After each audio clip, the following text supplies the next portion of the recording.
It all started innocently enough, or at least that's what I told myself. My marriage wasn't in a great place. John and I had been together for 8 years, and it felt like everything had just gone stale. We had our routines, sure, but there wasn't any spark anymore.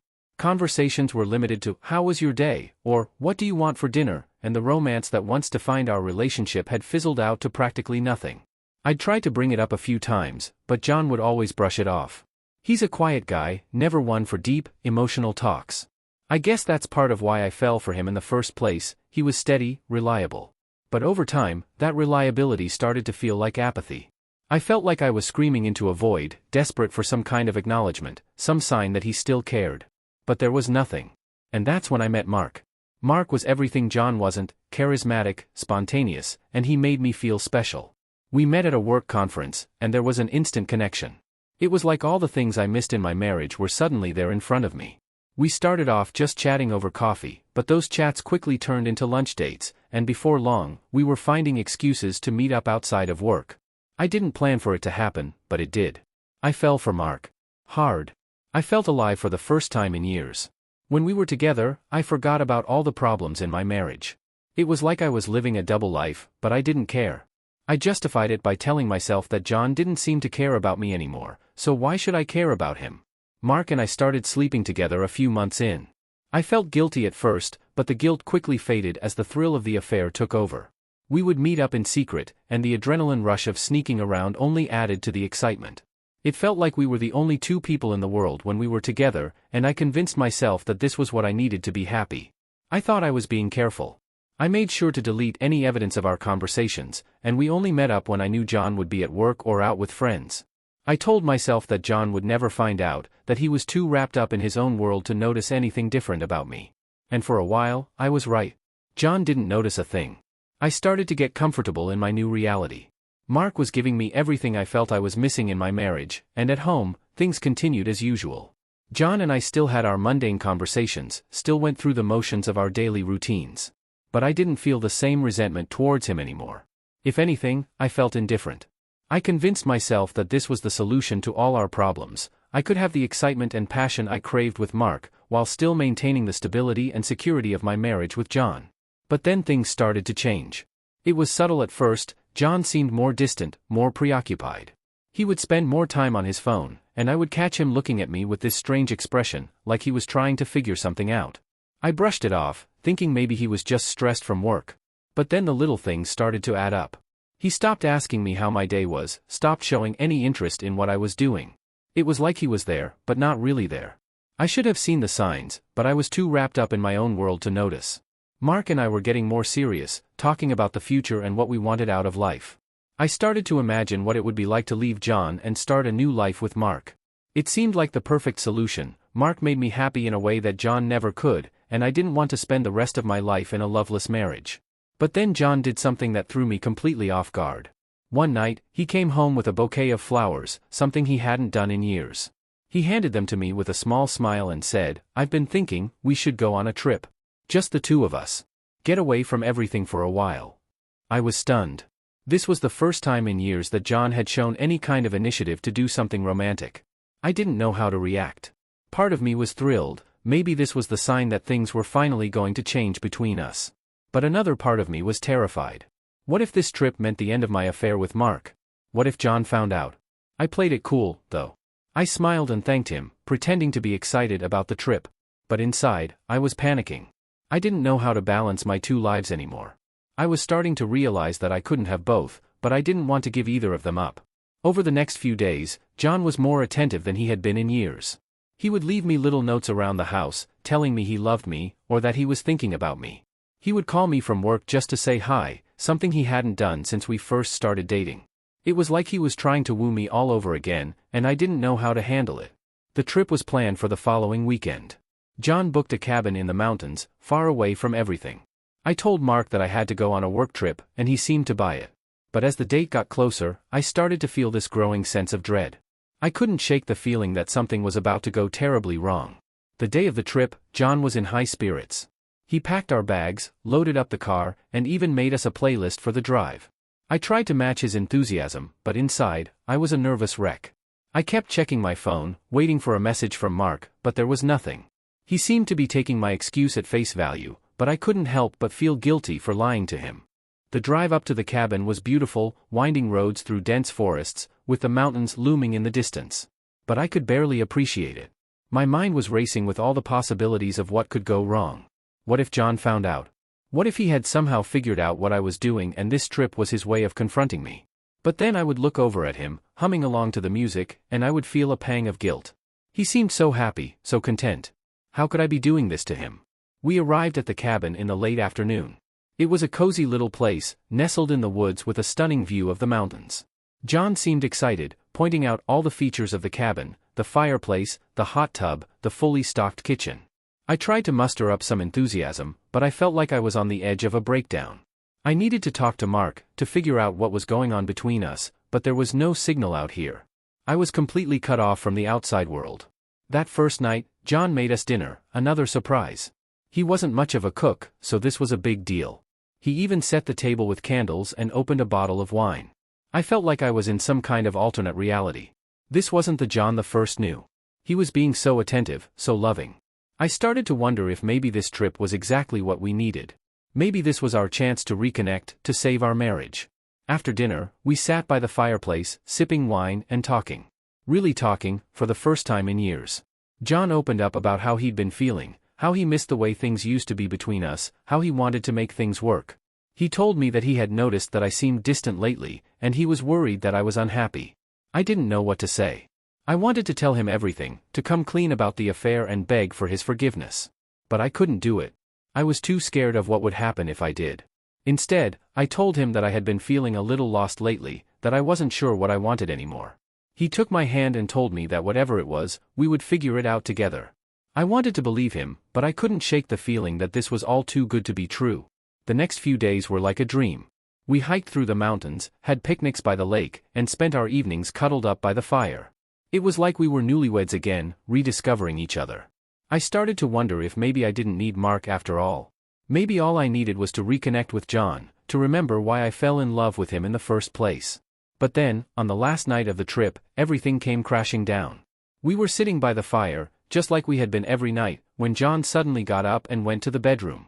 He came back a few minutes later with something in his hand. At first, I couldn't tell what it was, but as he got closer, I realized it was my phone. "I found this in your bag," he said, his voice eerily calm. "Care to explain why you've been getting messages from someone named Mark?" My heart stopped. I had been so careful, or at least I thought I had been. I had deleted all my conversations with Mark before we left, but somehow, John had found something. I didn't know what to say. My mind was racing, trying to come up with an excuse, but I knew there was no way out of this. I don't know what you're talking about," I stammered, but I could tell by the look in his eyes that he wasn't buying it. "Don't lie to me," he said, his voice low and dangerous. "I know everything." I felt like the ground was falling out from under me. How could he know? I had been so careful. But as I looked into his eyes, I realized that this wasn't the same John the First had married. This was someone who had been pushed to the edge, someone who was capable of anything. John sat down across from me, still holding my phone. He was calm, too calm, and that terrified me more than if he had been shouting or angry. He handed me the phone, and when I looked at the screen, my blood ran cold. There, in plain view, was a text message from Mark that I hadn't seen. It was a simple message: "Miss you. Can't wait to see you again." I felt sick to my stomach. How had I missed that? I thought I had deleted everything, covered my tracks so well. But I hadn't, and now everything was unraveling right in front of me. "Do you have any idea how long I've known?" John's voice was steady, but there was a sharp edge to it that made my heart race. I shook my head, too stunned to speak. My mind was a whirlwind of panic, regret, and fear. How could I have let this happen? How had I been so careless? John leaned back in his chair, studying me with an expression I couldn't quite read. "I've known for months," he said quietly. "I started noticing the little things, how you'd always be on your phone, how you'd come home late or make excuses to go out. I knew something was going on, but I didn't want to believe it. I thought maybe I was just being paranoid. I wanted to say something, anything, to explain myself, to beg for his forgiveness. But the words wouldn't come. All I could do was sit there, staring at him, my mind blank with fear. Then I started looking through your phone," he continued, his voice still calm but laced with bitterness. "I found your messages with Mark. I read everything. All those times you said you were working late, or going out with friends, you were with him." I opened my mouth to speak, but he cut me off with a sharp gesture. Don't bother denying it, he said. I've seen it all. The weight of his words crushed me. He knew. He had known all along, and yet he had still brought me on this trip, still acted like everything was fine. Why? Why hadn't he confronted me sooner? Why had he let it go on for so long? Why didn't you say anything? I finally managed to choke out, my voice trembling with emotion. John's eyes locked onto mine, and for the first time, I saw the pain behind his calm exterior. Because I wanted to see how far you would go, he said, his voice thick with hurt. I wanted to see if you would ever come to your senses, if you would ever admit what you were doing. But you didn't. You just kept lying, kept cheating. I felt a wave of shame wash over me. He was right. I had been lying to him, to myself, for so long that I had lost track of what was real and what wasn't. And now, I was paying the price. John stood up and walked over to the fireplace, staring into the flames. I loved you, you know, he said quietly. I really did. I thought we had something special, something worth fighting for. But I guess I was wrong. His words cut through me like a knife.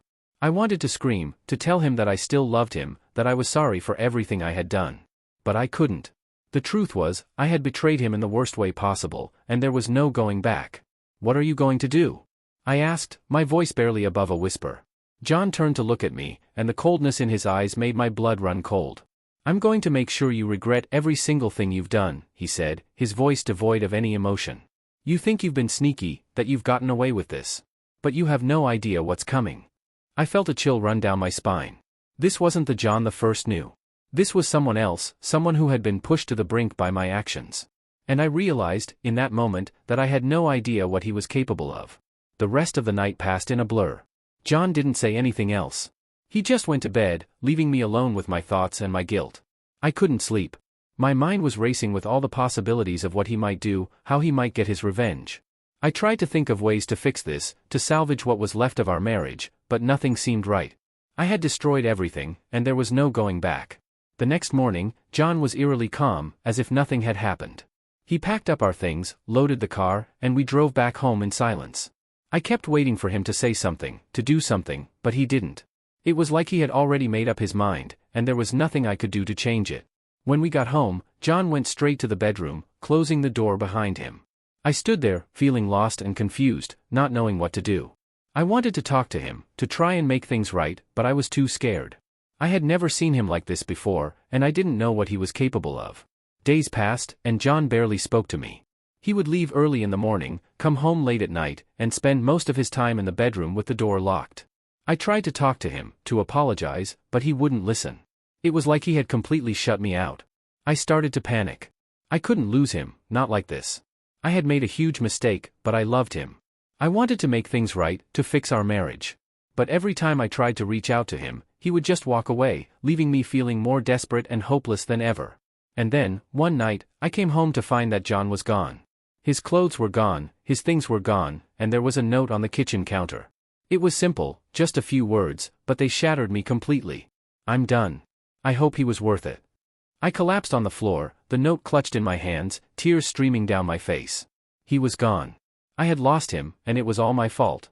I had destroyed everything we had, everything we could have been, all for a stupid, meaningless affair. In the days that followed, I felt like I was living in a nightmare. I was numb, unable to process what had happened. I kept hoping that John would come back, that this was all some kind of sick joke, but he didn't. He was really gone. I tried to reach out to him, to apologize, to beg for his forgiveness, but he wouldn't respond. He had cut me out of his life completely, and I had no one to blame but myself. Mark tried to reach out to me, but I couldn't bear to see him. I didn't want him anymore. All I wanted was John, but he was gone, and there was nothing I could do to bring him back. I started to spiral. I couldn't eat, couldn't sleep, couldn't focus on anything. My life was falling apart, and I didn't know how to fix it. I thought about going to see John, to beg for another chance, but I knew it was too late. I had hurt him too deeply, betrayed him in the worst way possible, and there was no coming back from that. I started to isolate myself from everyone. I didn't want to see anyone, didn't want to talk to anyone. I was drowning in my guilt and regret, and I didn't know how to pull myself out of it. I kept replaying everything in my head, wondering how I could have been so stupid, how I could have thrown away the best thing that had ever happened to me for a meaningless fling. And then, one day, I got a letter in the mail. It was from John. My hands shook as I opened it, not knowing what to expect. Inside, there was just a single piece of paper, with 2 words written on it: I'm done. That was it. No explanation, no goodbye.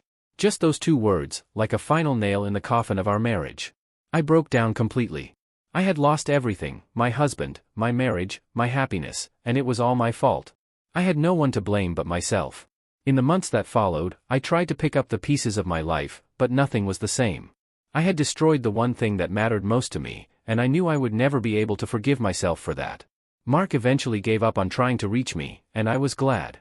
I didn't want him, didn't want anything to do with him. All I wanted was John, but he was gone, and there was no getting him back. I threw myself into work, trying to distract myself from the pain, but it was always there, lurking in the back of my mind. I would come home to an empty house, and the silence would be deafening. I had never felt so alone in my life.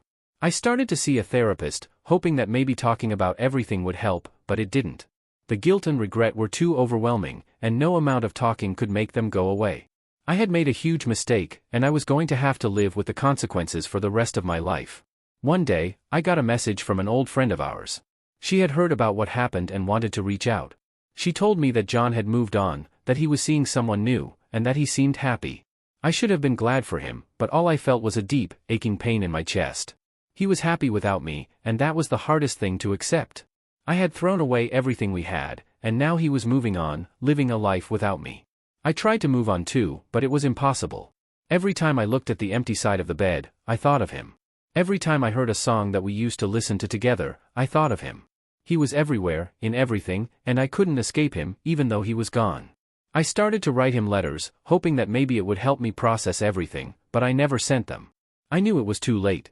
He had moved on, and I was stuck in the past, drowning in my own guilt and regret. I still love him. I know it's too late, that he's never coming back, but I can't help it. He was the love of my life, and I threw it all away for something that didn't mean anything. I've lost him forever, and I'll never forgive myself for that. So here I am, writing this, hoping that maybe someone else can learn from my mistakes. Don't take what you have for granted.